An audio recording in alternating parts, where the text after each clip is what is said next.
Louisiana officials want to shake up the way oil and gas royalties work. But what does that really mean for companies and for the state's budget?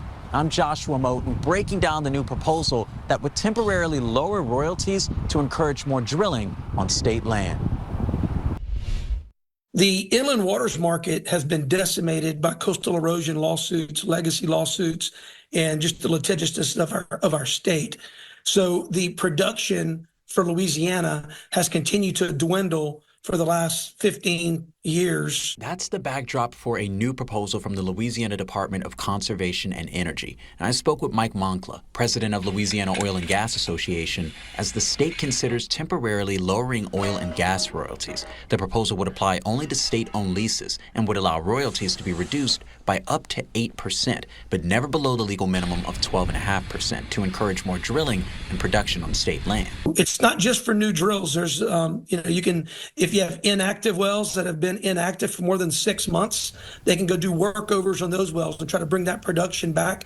He says the royalty productions build on legislation passed last year that lowered the severance tax on new drilling to about 6.5%. And I spoke with UL political science professor David Hughes, who explains lower royalties means less money coming into the state, at least in the short term. Anytime you cut a major source of government revenue, the question is, well, is the government going to, cut its budget in order to, take the hit in revenue that it's expecting from a tax cut like that? Hughes tells me the state is likely betting that temporary incentives could lead to long-term production, even after those reductions expire.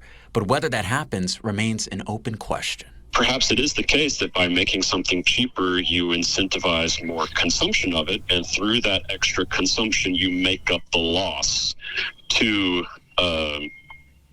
the government balance sheet. But that's speculative.